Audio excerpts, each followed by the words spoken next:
ತನುವು ನಿನ್ನದು ಮನವು ನಿನ್ನದು, ತನುವು ನಿನ್ನದು ಮನವು ನಿನ್ನದು, ಎನ್ನ ಜೀವನ ಘನವು ನಿನ್ನದು. ನಾನು ನಿನ್ನವನೆಂಬ ಹೆಮ್ಮೆಯ ಋಣವು ಮಾತ್ರವೇ ನನ್ನದು. ತನು ನಿನ್ನದು ಮನವು ನಿನ್ನದು.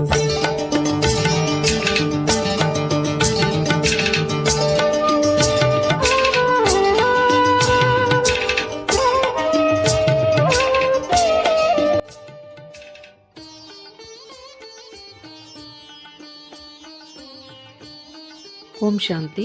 ಮುರಳಿಯ ದಿನಾಂಕ 13/3/2026. ಬಾಪ್ ದಾದಾ ಮಧುಬನ.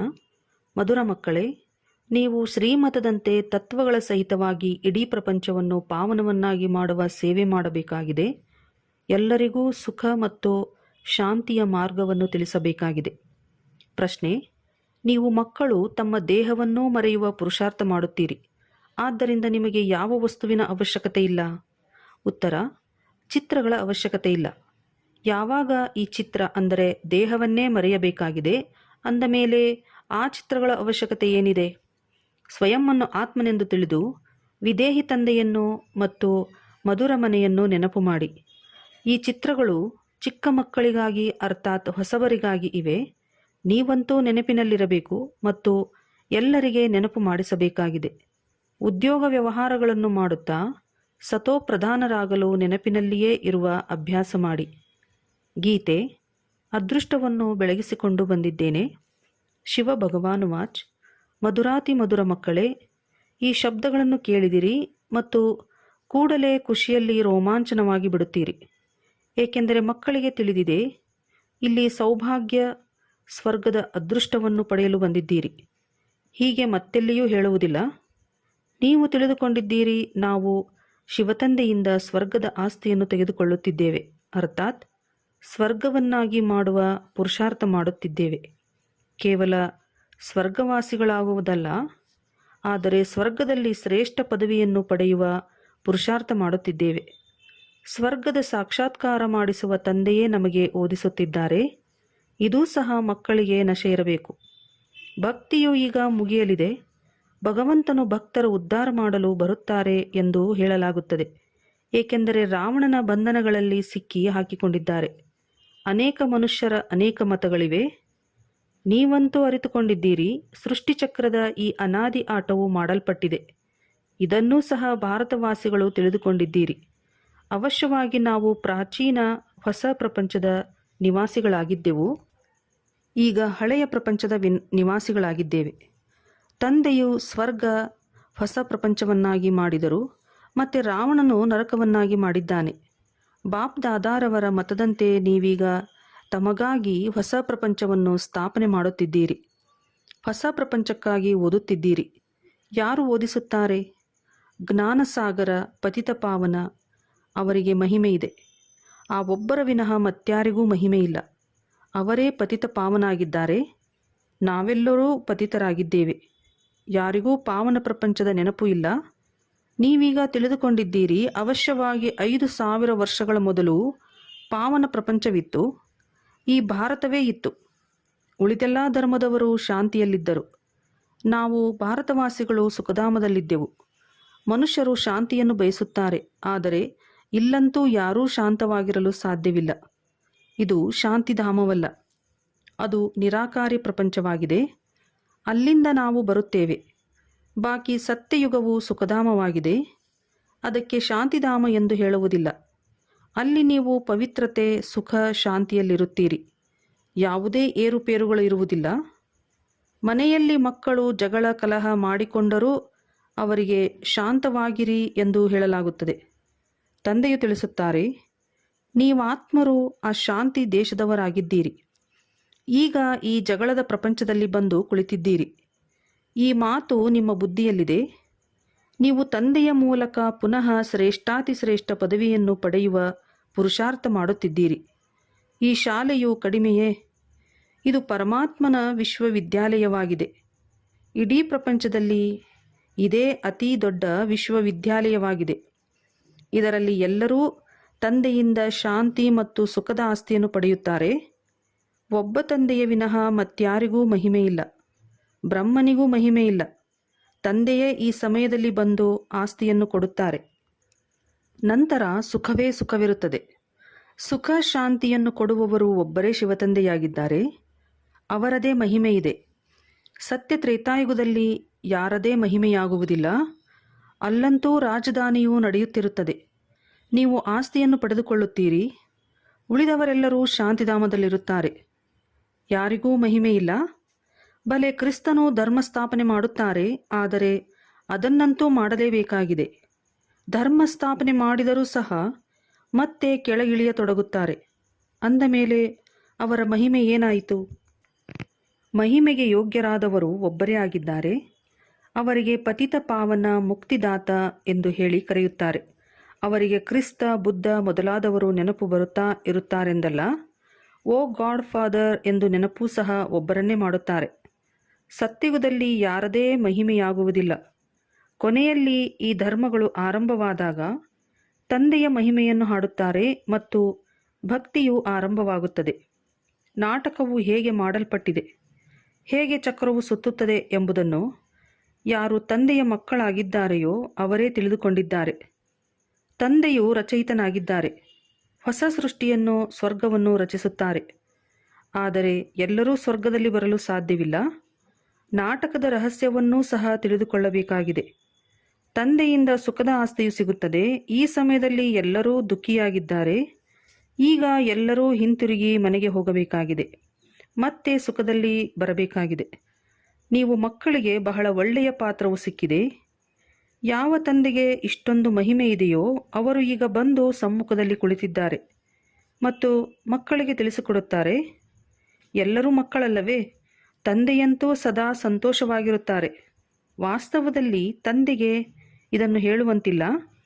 ಒಂದು ವೇಳೆ ಅವರು ಸಂತೋಷವಾಗಿದ್ದಾರೆ ಎಂದು ಹೇಳುವುದಾದರೆ ಅಸಂತೋಷವೂ ಆಗಬೇಕಾಗುತ್ತದೆ. ಆದರೆ ತಂದೆಯು ಇವೆಲ್ಲದರಿಂದ ಭಿನ್ನವಾಗಿದ್ದಾರೆ. ಯಾವುದು ತಂದೆಯ ಮಹಿಮೆ ಇದೆ ಅದೇ ಈ ಸಮಯದಲ್ಲಿ ನಿಮ್ಮ ಮಹಿಮೆಯಾಗಿದೆ. ಮತ್ತೆ ಭವಿಷ್ಯದಲ್ಲಿ ನಿಮ್ಮ ಮಹಿಮೆಯು ಬೇರೆಯಾಗಿರುವುದು. ಹೇಗೆ ತಂದೆಯು ಜ್ಞಾನ ಸಾಗರನಾಗಿದ್ದಾರೆಯೋ ಹಾಗೆಯೇ ನೀವು ಆಗಿದ್ದೀರಿ. ನಿಮ್ಮ ಬುದ್ಧಿಯಲ್ಲಿ ಸೃಷ್ಟಿಚಕ್ರದ ಜ್ಞಾನವಿದೆ. ನೀವು ತಿಳಿದುಕೊಂಡಿದ್ದೀರಿ ತಂದೆಯು ಸುಖದ ಸಾಗರ ಆಗಿದ್ದಾರೆ. ಅವರಿಂದ ಅಪಾರ ಸುಖವು ಸಿಗುತ್ತದೆ. ಈ ಸಮಯದಲ್ಲಿ ನೀವು ಶಿವತಂದೆಯಿಂದ ಆಸ್ತಿಯನ್ನು ತೆಗೆದುಕೊಳ್ಳುತ್ತಿದ್ದೀರಿ.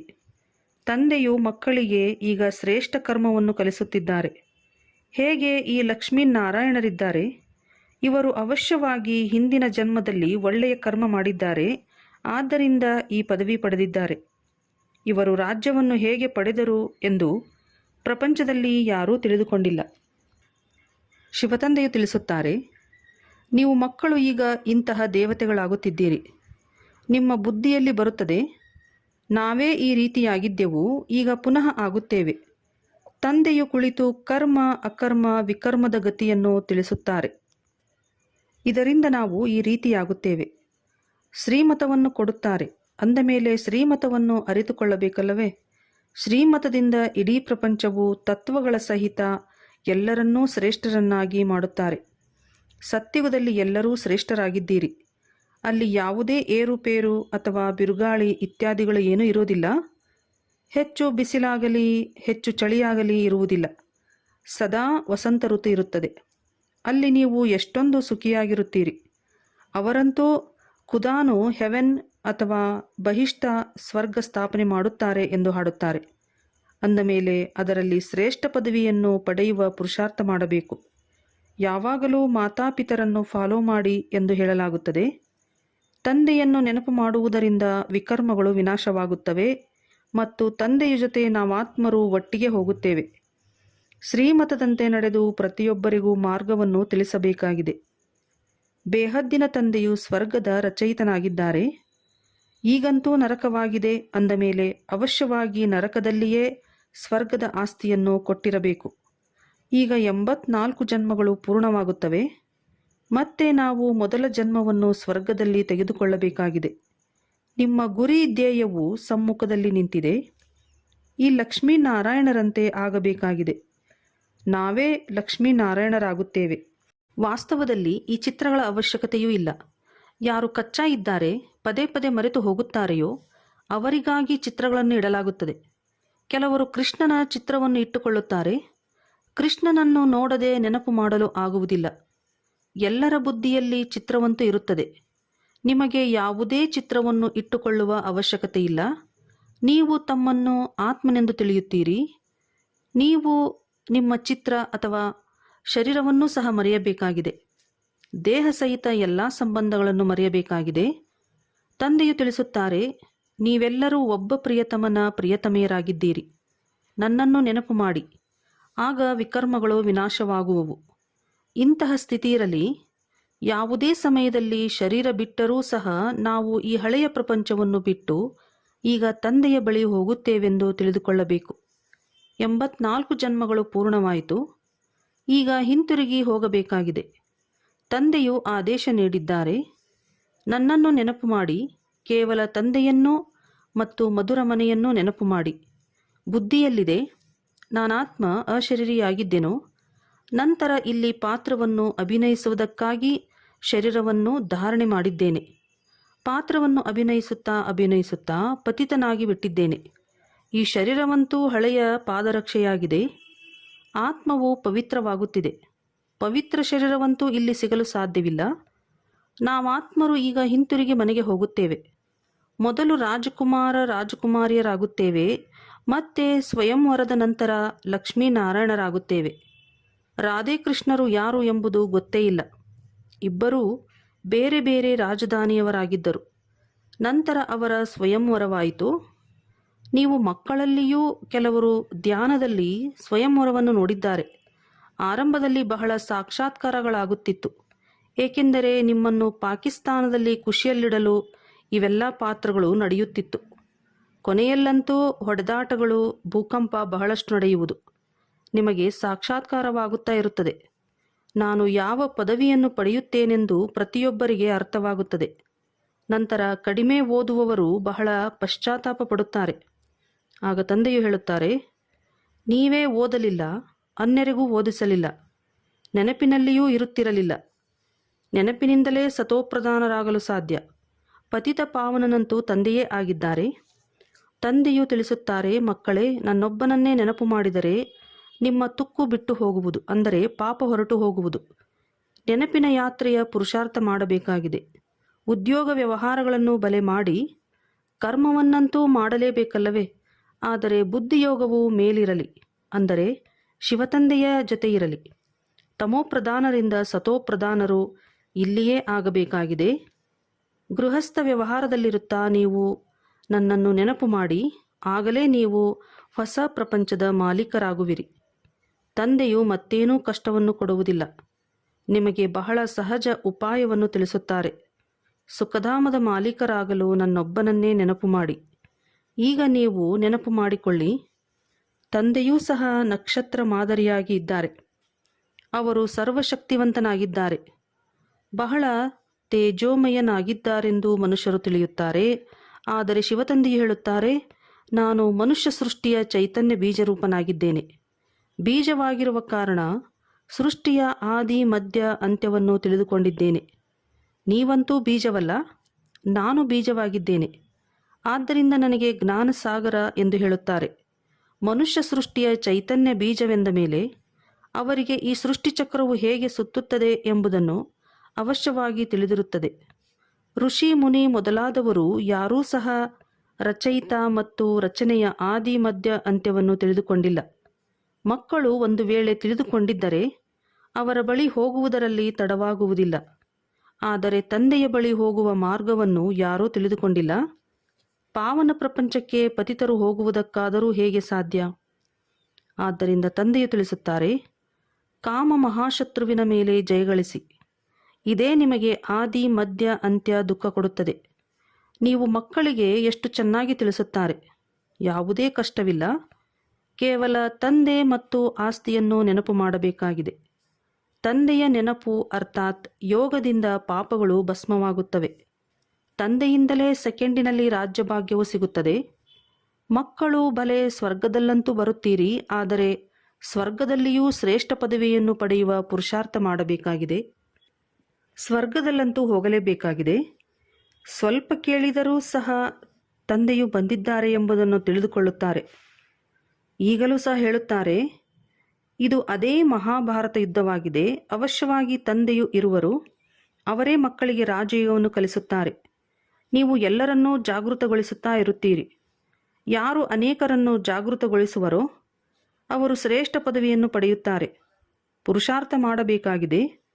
ಎಲ್ಲರೂ ಒಂದೇ ತರಹ ಪುರುಷಾರ್ಥಿಗಳಾಗಿರಲು ಸಾಧ್ಯವಿಲ್ಲ. ಶಾಲೆಯು ಬಹಳ ದೊಡ್ಡದಾಗಿದೆ. ಇದು ವಿಶ್ವವಿದ್ಯಾಲಯವಾಗಿದೆ. ಇಡೀ ವಿಶ್ವವನ್ನು ಸುಖಧಾಮ ಮತ್ತು ಶಾಂತಿಧಾಮವನ್ನಾಗಿ ಮಾಡಬೇಕಾಗಿದೆ. ಇಂತಹ ಶಿಕ್ಷಕರು ಎಂದಾದರೂ ಇರುತ್ತಾರೆಯೇ? ವಿಶ್ವ ಎಂದು ಇಡೀ ಪ್ರಪಂಚಕ್ಕೆ ಹೇಳಲಾಗುತ್ತದೆ.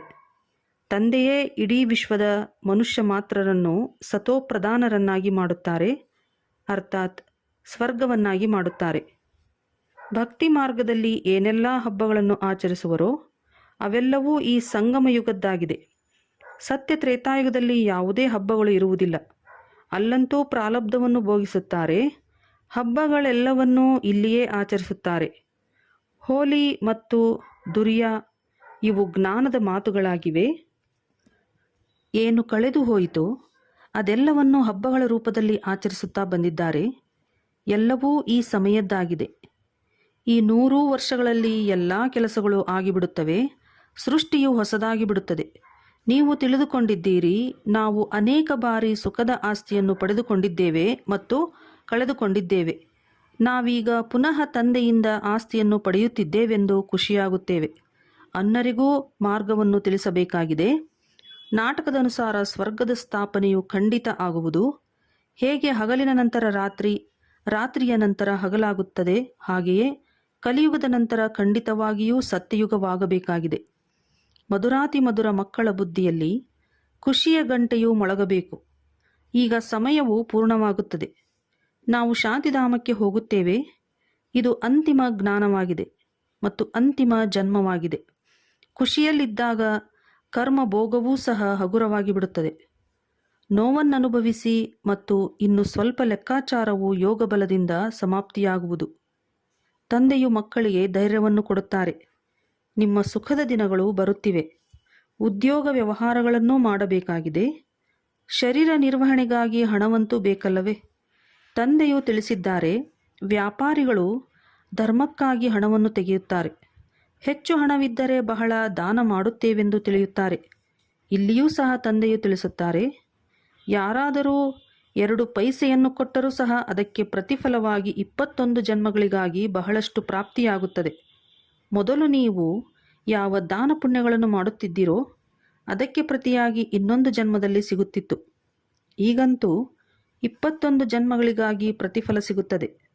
ಸಾಧು ಸಂತ ಮೊದಲಾದವರಿಗೆ ಕೊಡುತ್ತಿದ್ದೀರಿ.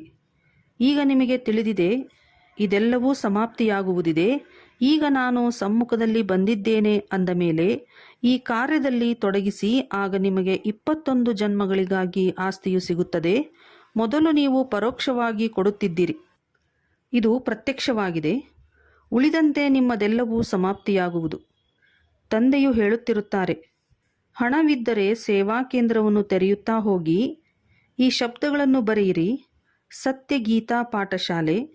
ಭಗವಾನುವಾಚ್, ನನ್ನೊಬ್ಬನನ್ನೇ ನೆನಪು ಮಾಡಿ ಮತ್ತು ಆಸ್ತಿಯನ್ನು ನೆನಪು ಮಾಡಿ.